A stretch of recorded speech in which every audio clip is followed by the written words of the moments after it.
할렐루야. 오늘은 기독교 변증 14번째 시간, 성과 결혼에 대한 기독교적 관점이라는 주제로 창세기 2장 하반부 말씀 함께 나누려 합니다. 오늘 우리가 나누고 있는 티타임에 나누는 기독교 변증 14번째 장의 제목입니다. 한번 같이 보실까요? 성과 결혼에 관한 기독교의 관점은 너무 시대착오적이지 않습니까? 만약 여러분들의 손주들이 또는 손녀가, 여러분의 자녀가 만약 이런 질문을 가지고 여러분에게 나온다면 여러분은 어떤 답변을 하시겠습니까? 오늘 이 책에 나오는 내용의 크게 주제가 세 가지입니다. 성과 결혼에 대한 이야기, 그리고 이혼에 관련된 이야기, 그리고 마지막으로 동성애에 관련된 이야기인데, 오늘 성도님들과 함께 나누려 하는 주제는 성과 결혼에 대한 이야기입니다. 한 교수님에게 미국인 신학생 스티브 두비가 나와서 질문을 합니다. 여러 대화들이 오고 갔겠죠. 교수님이 그가 내던지는 그런 주제에 대해서 이런 말을 남깁니다. 성은 결혼과 부부 관계 속에서만 거룩하고 아름다운 것이다. 이 말씀에 대해서 교수님이 하신 말씀에 대해 인용을 하면서 이런 말을 남깁니다. 교수님께서 이 답변을 이렇게 제 질문에 이런 답변을 하셨는데, 만약에 이 말을 그리스도인이 아닌 사람들, 예수님을 모르는 사람들이 이 말을 듣는다면 시대착오적이다, 이런 말을 남길 것 같습니다. 신학생이죠. 신학생이 요즘 시대 관점에서 교수님을 향해 이런 말을 남겼습니다. 서로 사랑하는 남녀라면 혼전 성관계를 가질 수 있다는 것이 일반적인 통념, 세상의 많은 사람들이 생각하는 일반적인 가치관이 되었다라고 하면서 신학교 교수님을 향해 말을 전하고 있습니다. 미국 신학생이 이런 질문과 이런 내용을 가지고 교수님께 질문했는데, 이 말이 한국에서는 어떻게 적용될까요? 최근 통계조사를 통해 말씀을 드립니다. 여성경제신문 올해 3월 24일 기사입니다. 한국보건의료연구원의 2022년도 설문조사를 공개했습니다. 만 19세에서 39세에 해당하는, 아직 이 그림 아닙니다. 만 19세에서 59세에 해당하는 전국 성인 3,193명을 대상으로 온라인 설문조사를 실시했습니다. 그 결과 첫 경험, 결혼 전에 첫 성경험을 한 남성들은 전체 대상자 중에 무려 65.9%, 그리고 여성은 57.4%였습니다. 대부분 이들의 첫 결혼 전 성경험은 20세에서 24세 사이에 이루어진 것으로 조사 결과 드러났습니다. 수치상 이렇게 안 헤아려지시지요? 10명으로 환산을 한다면 무려 6명 내지 7명이 결혼 전 무려 20대 초반대 혼전 성관계를 경험한다는 것입니다. 전통 사회를 살아왔던 대부분의 한국 사람들, 기독교인이든 아니든 간에 혼전의 성적인 순결을 지키는 것은 매우 가치 있는 일로 여겨졌었습니다. 너무나도 당연한 윤리적 책임이라고 그렇게 모두가 여겨왔었지요. 오늘날 인간의 자유와 자율성, 선택권을 강조하는 서구적 세계관이 우리 한국에도 찾아들었습니다. 전 세계 확장되고 있죠. 개인이 느끼고 맞다고 생각하는 관점들을 진리라고 여기는 세상이 되어가고 있습니다. 느낌 따라, 감정 따라, 눈에 꽂히는 대로 그렇게 행하고, 특별히 성에 관련된 그런 생각과 가치관, 행동에 있어서도 이렇게 마음에 드는 대로 하다 보니까 성에 대한 우리의 전통적인 가치관이 무너져 가고 있습니다. 우리가 옳은 것이라고 여기는 성에 관한 성경적인 관점, 그 기본적 생각조차도 시대적 다양한 가치관들 속에서 시대착오적인 것이다, 그렇게 여겨지는 세상 속을 우리 모두가 살아가고 있습니다. 성과 연관된 가장 큰 제도가 있다면 무엇이겠습니까? 바로 결혼입니다. 또 다른 설문조사 결과입니다. 한번 영상에 표를 한번 보시겠습니까?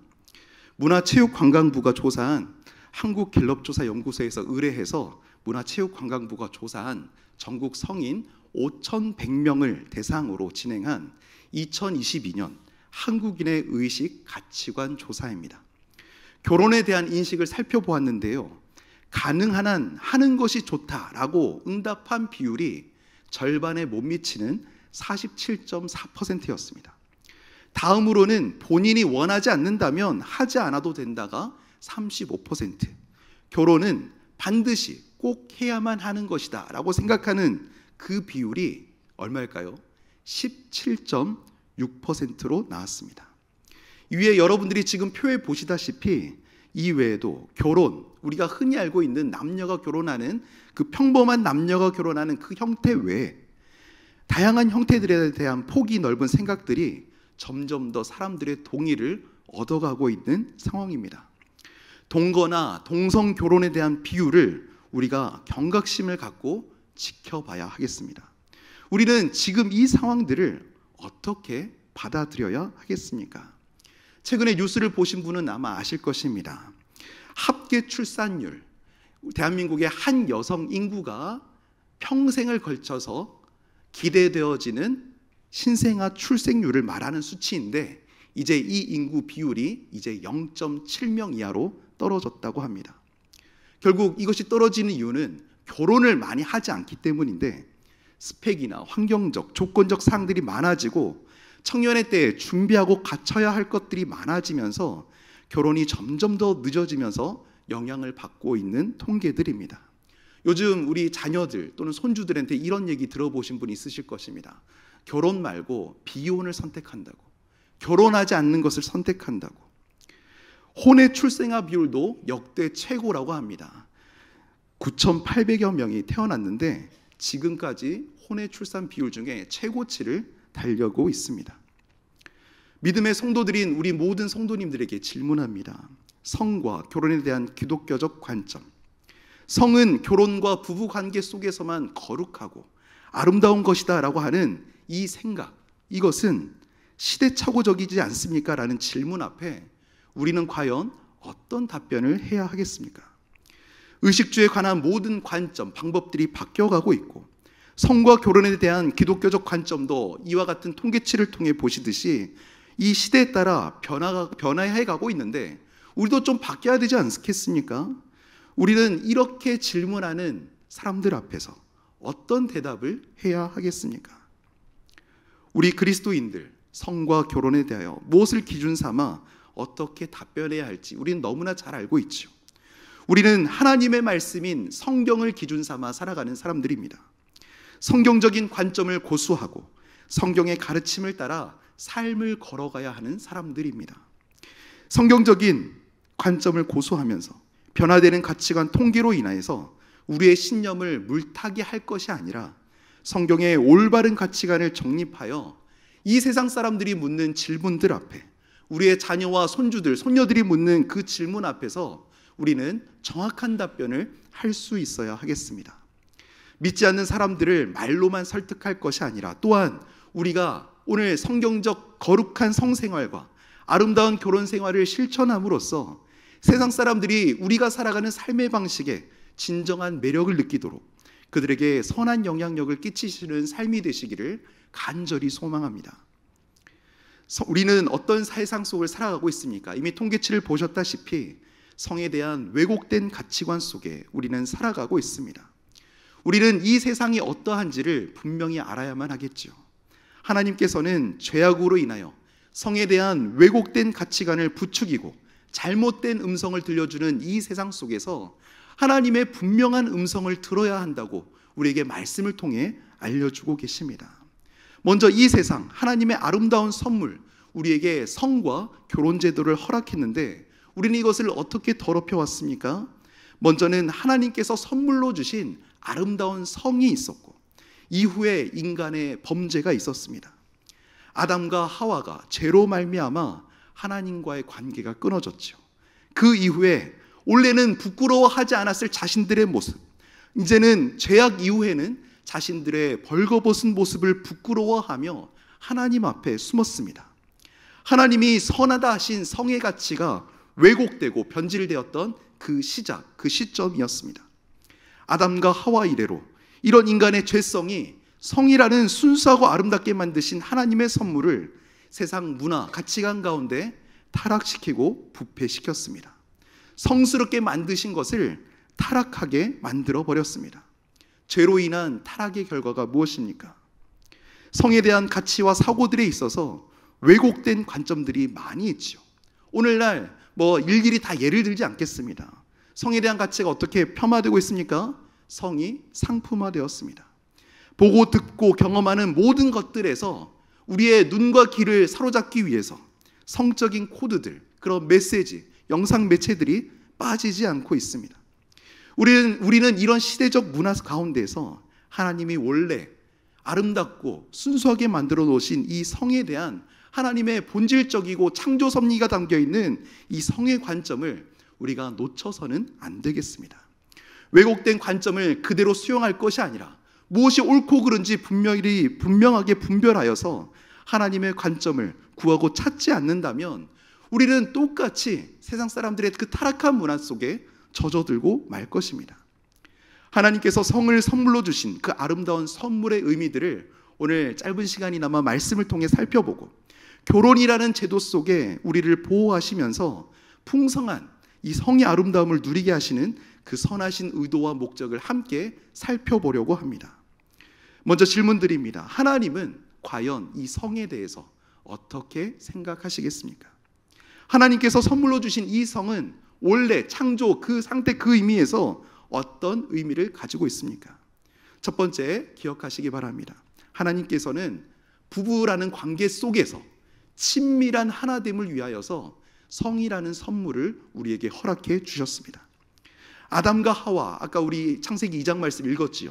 24절, 25절 말씀 읽으셨는데, 아담과 하와는 벌거벗었는데도 부끄러워하지 않습니다. 아담이 하와를 처음 보면서 어떤 찬양, 어떤 찬사를 내놓습니까?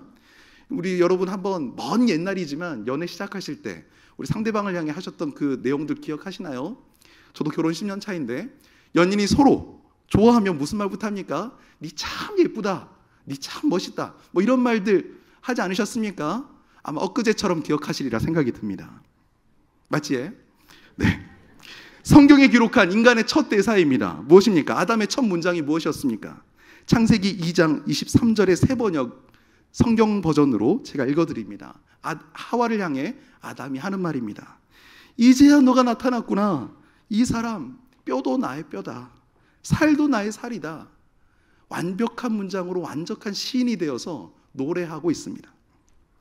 오늘 읽은 말씀에서 제가 좀 더 부연 설명으로 길게 말씀을 드립니다. 오늘 말씀에서 서로 옷을 벗었습니다. 성경 맥락상 옷을 벗는다, 어떤 의미일까요? 고대 근동에서는 사람들은 자기의 신분, 지위와 동등한 의미에서의 옷을 입었습니다. 주변 환경으로부터 자신을 보호하고 사회적 위신과 권력을 표현하는 그 의복을, 그 모든 외관을 남녀가 다 함께 벗었다고 오늘 기록하고 있습니다. 인격 대 인격으로 연약한 몸, 상처받기 쉬운 몸, 부끄러운 내 모습 그대로를 마주한 채 남녀가 섰습니다. 서로를 마주봅니다. 사회적, 배경적 모든 스펙과 조건들을 내려놓고 한 가정, 한 부부라는 그 가정의 울타리 내에서 전인격 대 전인격으로 부부로서 신체와 신체가 연결되므로 마음과 마음이 연결됩니다. 사랑을 주고받습니다. 두 개의 서로 분리된 존재가 완전히 결합되고 연약하고 깨지기 쉽고 상처받기 쉬운 그 온몸을 서로가 전인격적으로 감싸 안으며 그 존재 자체를 품는 모습입니다. 사랑하는 주의 성도 여러분, 제가 삼류 소설을 읊었습니까? 아닙니다. 성경의 이야기입니다. 이것이 하나님이 우리에게 만들어 놓으신 성입니다. 사도 바울은 남편과 아내가 육체적으로 하나 되는 이 장면, 이 모습을 비유로 사용하면서 에베소서 5장 말씀을 통해 그리스도가 교회와 어떤 관계를 맺는지 비유로 설명하고 있죠. 교회와 그리스도가 갖게 되는 영적인 하나됨, 이것을 이 세상에서 가장 잘 보여주는 그림이 하나님의 창조 때 만들어 놓으신 남녀가 연합하는 것, 부부의 연합된 모습이라고 그렇게 비유로 표현하고 있지 않습니까? 예수 그리스도가 교회인 우리를 어떻게 받아들이셨습니까? 믿음의 한 성도를 어떻게 주의 자녀 삼으시고 그의 친구 삼으셨습니까? 우리의 모든 연약함, 죄악, 상처들을 주 예수 그리스도 앞에 가지고 나아갈 때 치장하고 가리고 위선과 가식이 아닌 있는 모습 그대로 나아갈 때 우리 주 예수 그리스도는 우리를 완전히 안아버리셨습니다. 예수 보혈피로 이전의 모든 과오들을 없다 여기시고 우리를 덮으시고 품으셨습니다. 성령의 깊은 은혜 가운데 주 예수 그리스도의 의를 덧입게 하셨고 성령님과 깊이 있는 영적 하나됨을 우리는 신앙의 여정 속에 모두가 경험했습니다. 하나님은 두세 사람이 모인 곳에 함께 하신다고 하지요. 하나님의 남녀가 친밀하게 하나됨을 통하여 하나님의 한량없는 사랑, 그 은혜를 더욱 누리게 하셨습니다. 결혼하신 모든 분들께 한번 지나간 어제 같은 일들에 대해 질문합니다. 연애하시면서 그 첫사랑, 그 남편, 아내와의 그 사랑을 경험해 보시면서 하나님의 더 깊은 사랑 가운데 나아가지 않으셨습니까? 하나님께서 친밀한 하나됨을 위하여 성을 우리에게 허락하셨습니다. 두 번째로 하나님께서 성을 우리에게 주신 까닭입니다. 하나님께서는 생명을 창조하시도록 성이라는 선물을 우리에게 주셨습니다. 아담은 땅의 흙으로 지었지요. 하와는 어떻게 만들어졌습니까? 아담의 갈빗대로 만드셨습니다. 하나님께서는 계속해서 이런 방식으로 남자와 여자를, 또 다른 생명들을 이렇게 만들어 가실 수도 있으셨지만 그렇게 하지 않으셨죠. 하나님은 그분의 완전한 지혜 안에서 한 남자와 한 여자가 새로운 생명을 창조하기 위한 최선의 계획으로 성을 고안해 내셨습니다. 생육하고 번성하며 땅에 충만하기 위하여 남녀의 신체 구조를 다르게 만드셨고 성이라는 선물을 통해 남녀가 사랑을 나누게 하셨습니다. 성을 통하여서 하나님의 형상을 가진 생명을 창조하는 말로 다할 수 없는 이 놀라운 특권을 우리 모두에게 부여하셨습니다. 하나님께서 성을 우리에게 주신 그 목적, 이 생명과 연관된 성의 목적을 우리가 잊게 된다면 어떻게 될까요? 결혼의 울타리를 넘어서 욕망과 쾌락으로서 성적 연합이 이루어질 때 어떤 일들이 발생하겠습니까? 책임질 수 없고 감당할 수 없는 혼전 임신 등으로 인하여 가정과 가정이, 개인과 개인이 감당할 수 없는 충격과 아픔들을 경험하기도 합니다. 도망치는 그런 상대를 보면서 때로는 심지어 생명을 죽이는 낙태의 일들이 이 땅 가운데서 행해지기도 합니다. 낙태에 대한 여러 논쟁들이 세상 가운데 있죠. 여성의 자기 결정권의 문제냐, 생명의 존엄성이냐를 논하기에 앞서서 우리가 기억할 것은 남녀의 육체적 연합, 이 성에 있어서 생명 탄생이라는 분명한 하나님이 세워놓으신 분명한 목적과 결과가 따라온다는 사실을 우리가 잊어서는 안 되겠습니다. 하나님께서는 새 생명을 탄생시키시기 위해 성을 우리 인류에게 선물로 주셨습니다. 세 번째입니다. 하나님께서는 우리 사람들에게 즐거움을 위해서 성이라는 선물을 주셨습니다. 조금 전에 생명활동에 대해 말씀드렸습니다. 우리가 생명활동을 할 때 억지로 노동처럼 하게 하지 않으셨죠. 서로를 깊이 알아가는 과정 속에 육체적인 즐거움을 주셨습니다. 창세기 4장 1절에 동침하다, 이런 표현이 우리 또 4장 1절 뿐만 아니라 여러 번 나오는데 원어로 야다라는 표현을 쓰고 있습니다. 이 표현은 쉽게 단순히 번역한다면 알다라는 뜻인데 인격적으로, 육체적으로 깊은 관계를 맺는다는 의미가 이 단어 안에 포함되어져 있습니다. 육체적인 연합은 하나님이 만드신 성을 통해 서로를 친밀하게 깊이 알아가는 과정임을 기록하고 있는 것입니다. 이 과정이 어떠한지에 대해서 우리는 솔로몬의 아가서를 통해 너무나 잘 알고 있죠. 유대인들은 성인식을 치르는 만 13세가 되기 전에는 이 아가서를 읽지 못하게 했다고 합니다. 어린 청소년들이 아가서의 말씀을 하나님의 말씀으로 읽기는 하겠지만 육체적인 결합이라는 이 세속적 표현들에 대해서 미성숙한 상태에서는 오해를 낳을 수 있기 때문에 그리했다고 합니다. 하나님의 말씀은 어떤 분야들을 다룹니까? 우리 삶의 모든 분야들을 다룹니다. 은밀하고 이 세상에서 터부시할 수도 있는 성적인 부분조차도 창조주이자 모든 만물의 통치자 되시는 하나님 앞에서 예외가 될 수 없습니다. 아가서를 보시면 결혼관계 안에서의 성적 즐거움을 다루고 있습니다. 결혼관계의 사랑이 주는 기쁨, 부부의 성적 즐거움에 대해 이야기하고 있습니다. 이뿐 아니지요. 잠언 5장 18절에서도 결혼한 아내와 더불어 즐거워하라고 명시하고 있습니다.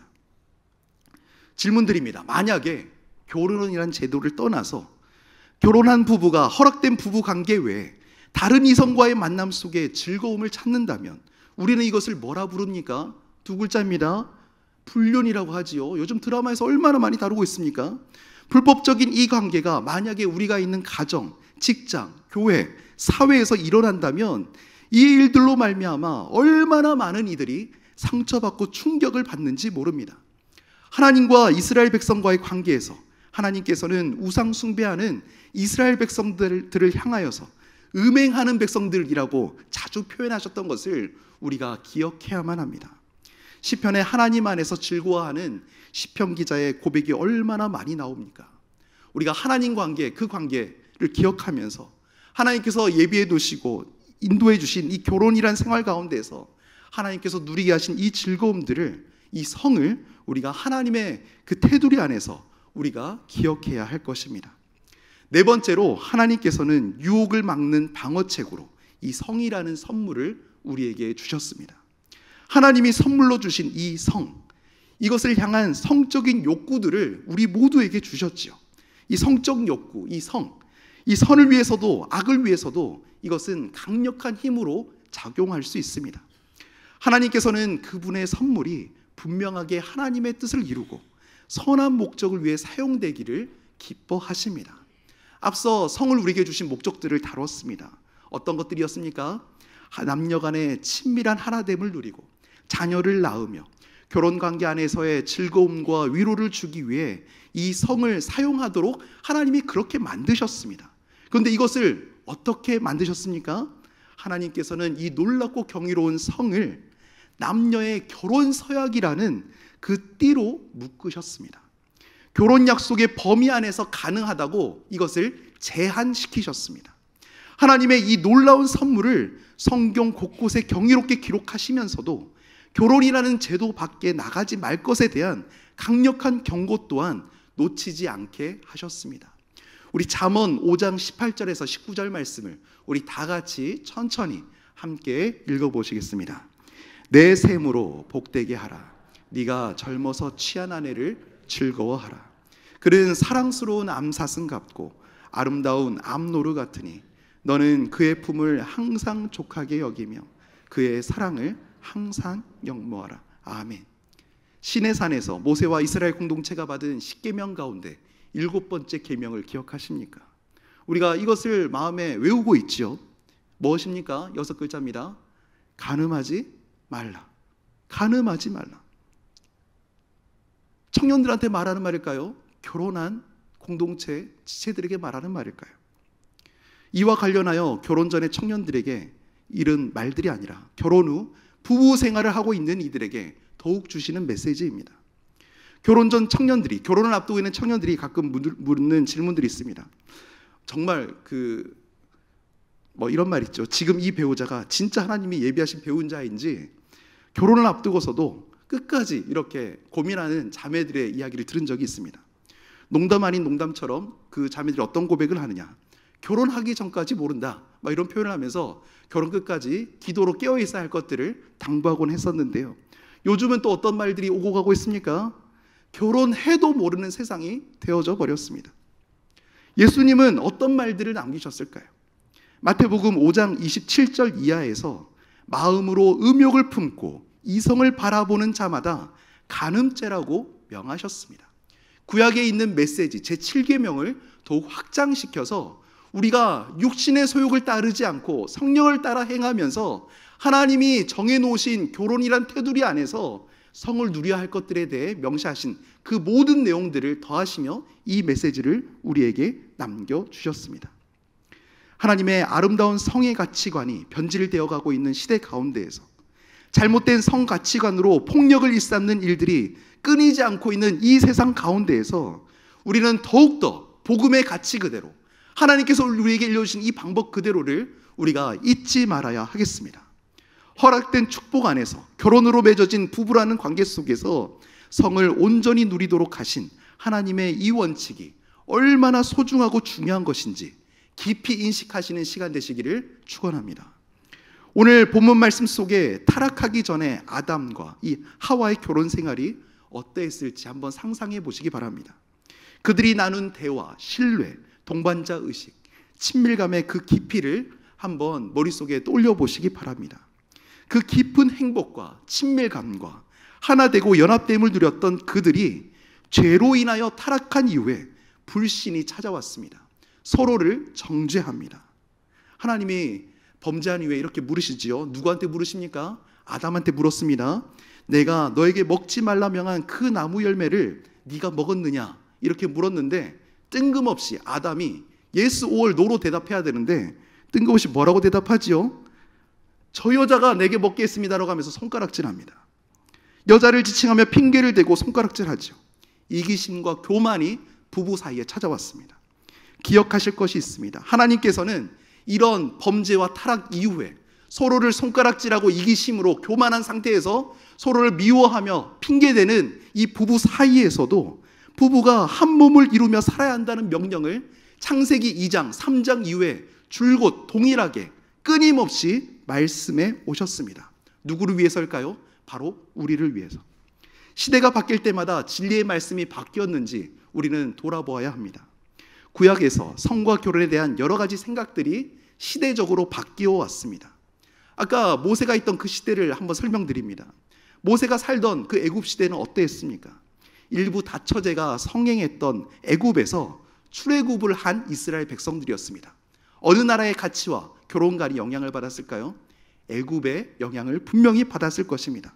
그럼에도 불구하고 율법을 통하여서 하나님은 두 사람이 한 몸을 이뤄야 한다는 말씀을 결코 바꾸지 않으셨습니다. 예수님의 시대 때에는 어떠했습니까? 그 당시에 이혼은 흔한 일이었습니다. 마태복음 19장 1절에서 9절의 말씀들을 보시면 바리새인들과 결혼에 대한 논쟁을 펼치시는 예수님의 말들이 나옵니다. 그 당시에 남자는 결혼을 유지하기보다는 어떻게 하면 결혼의 틈에서 빠져나올까? 그런 것에 관심이 더욱 많았던 것을 우리가 엿볼 수 있습니다. 그런데 그런 바리새인들과의 논쟁 속에서 예수님은 오늘 함께 읽었던 창세기 2장 말씀을 인용하시면서 결혼의 거룩함에 대해서 그들에게 논하셨습니다. 바울은 예배소 교회를 향해 편지를 쓸 때 어떤 메시지를 남겼습니까? 로마가 당시의 부의 중심이었다면 예배소는 관광의 명소였습니다. 바울이 예배소에 도착할 즈음에 부유한 사람들의 결혼 생활은 남자나 여자나 극도로 타락한 상태였습니다. 철학자 세네카는 그 당시 시대 문화, 그 로마 문화를 이렇게 말했지요. 남자들은 재혼하기 위해 이혼하고 이혼하기 위해 결혼한다. 이런 말을 남겼습니다. 또 그의 아들은 그 시대의 여성들의 타락상을 이런 말로 표현했습니다. 내연남이, 불륜남이 2명 정도만 있는 여인이라면 현숙한 아내이다 라고 말했을 정도입니다. 이런 문화 속에 있는 에베소 교인들을 향하여서 바울이 어떤 말을 남깁니까? 에베소 5장 하반부 말씀을 보시면 동일하게 예수님이 그러셨던 것처럼 창세기 2장 24절 말씀을 인용하고 나신 이후에 에베소서 5장 33절 말씀을 에베소 교회 교인들을 향하여 그 시대의 그 타락상과 상관없이 너희는 이런 삶을 살아야 한다고 말하면서 메시지를 전합니다. 다 같이 한번 읽어보시겠습니다. 그러나 너희도 각각 자기의 아내 사랑하기를 자신같이 하고 아내도 자기 남편을 존경하라. 아멘. 하나님의 아름다운 선물인 성을 결혼 관계에서만 허락하신 이유에 대해서 또한 사도 바울은 고린도 교회를 향해서도 메시지를 분명히 전하고 있습니다. 고린도전서 7장 2절에서 5절까지의 말씀을 쉬운 성경으로 기록해 보았습니다. 바울의 당부인데 주께서 우리 가정, 우리 자신에게 주신 메시지라 여기시면서 우리 다 같이 천천히 한번 읽어보시겠습니다. 음행이 선행하고 있으므로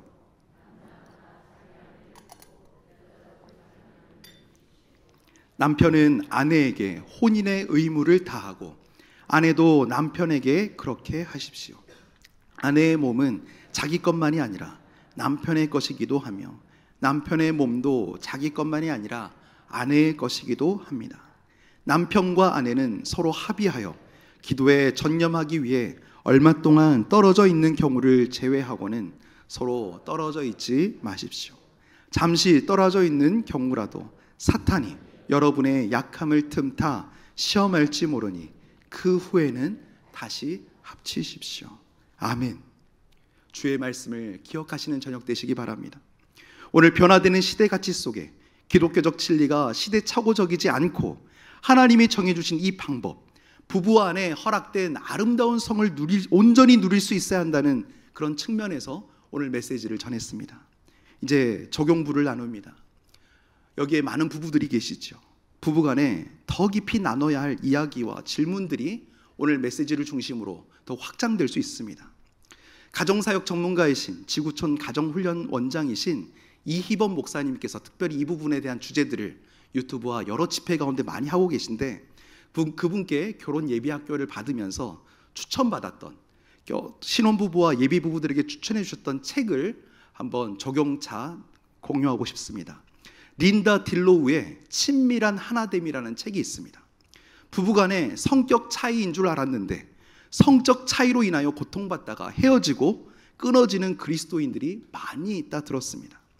부부간의 북쉐어링으로 하나님 안에서 허락된 아름다운 성을 온전히 누림으로 관계가 더욱 회복되어져서 하나님을 기쁘시게 하는 가정으로 더욱 성숙해 가져가는 그런 가정 되시기를 축복합니다.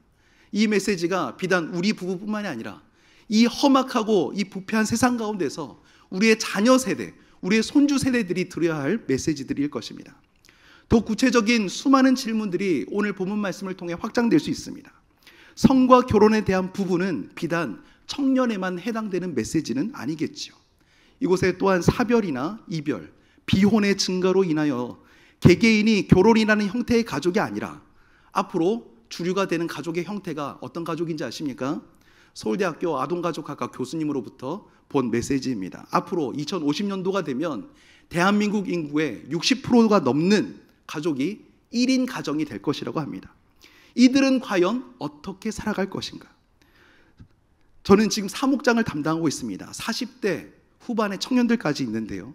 청년들의 결혼이 늦어지고 있는데 이들의 끌어오르는 그 성욕들, 이성을 향한 그런 마음들, 우리는 믿음 안에서 이들을 어떻게 지도하고 어떻게 이들의 그런 마음의 상태들, 그런 욕구들을 주 안에서 설명하고 또 상담해야 할 것인가? 성과 결혼에 대하여 청년의 때에 올바로 가르치고 잘못된 선택과 그릇된 판단으로 넘어지지 않도록 말씀으로 잘 양육해야겠다는 다짐을 저는 개인적으로 하고 있습니다. 또한 끌어오르는 20대, 30대 열정 속에서 짝을 만나기 전까지 믿음의 공동체 안에서 타락한 세상 풍조 따라가지 않고 이들의 열정적인 에너지가 공동체 내에서 긍정적인 에너지들로 잘 전환시켜지기를, 청년의 때에 자신을 잘 지키는 믿음들을 통해 하나님의 나라를 확장시켜가는 청년들이 될 수 있기를 기도하면서 저는 그렇게 섬기려고 합니다. 100세 시대를 살아가며 나이는 숫자에 불과한 시대로 접어들었습니다. 세잔해지는 육체로, 호르몬의 변화로 인한 인간 본연의 그런 청년의 때의 성적인 욕구들은 점점 줄어들 수 있습니다만 우리 인생 속에 어떤 욕구들이 또한 있습니까? 결혼이란 관계 속에서 인정과 안정에 대한 욕구들, 정서적인 안정감을 추구하려 하는 그런 우리의 욕구들은 커지면 커져갔지 줄어들지 않을 것입니다. 2050년, 아까 제가 통계를 말씀드렸는데 우리 모두가 다 혼자 살아갈 그런 시대가 올 것입니다. 우리는 그런 시대를 대비하면서 또한 이 시대를 살아가는 1인 수많은 가정들을 향해서 우리가 복음적으로 또 제시할 수 있어야 되겠죠. 믿음의 공동체 내에서 결혼이라는 조건에 속하지 못하는 1인 가족들이 건강하고 아름다운 성도의 교제 가운데 살아갈 수 있도록, 서로가 외롭지 않도록 정서적인 필요와 안정감이 채워지는 일들을 우리의 복음에 그리스도의 사랑을 가진 공동체가 그 많은 일들을 더욱 감당해 가야 할 것입니다. 말씀을 맺습니다. 우리를 지은 하나님께서는 성에 대해서 우리에게 하실 말씀이 많다는 사실을 우리 모두가 기억하시기 바랍니다. 하나님이 직접 이것을 고안하셨고 우리의 몸과 마음을 만드셨습니다. 우리의 귀를 열고 눈을 열어 마음을 열어서 하나님께서 성을 창조하시고 결혼이라는 제도를 만드신 이유를 마음에 새기면서 하나님의 선명한 기준을 기억하시기 바랍니다. 중요한 것은 하나님의 말씀은 영원하고 변함이 없지만 우리가 사는 이 세상이 그렇지 않다는 사실입니다. 하나님의 진리를 삶으로 살아내기 위해 그 진리를 우리 삶의 현장 속으로 끌고 들어올 수 있기 바랍니다. 변화되는 문화와 가치관, 시대 풍조들 사이에서 우리 마음과 생각 속 진리가 변형되거나 왜곡되지 않도록 주의하시면서 사랑하는 사람들을 더욱 믿음 안에 격려하시고 주님이 가르쳐 주신 방법과 그 내용들로 우리가 잘 섬기면서 믿음의 아름다운 하나님의 나라를 함께 세워가는 건강한 가정, 건강한 교회, 주님이 기뻐하시는 건강한 공동체가 될 수 있기를 간절히 축원합니다. 오늘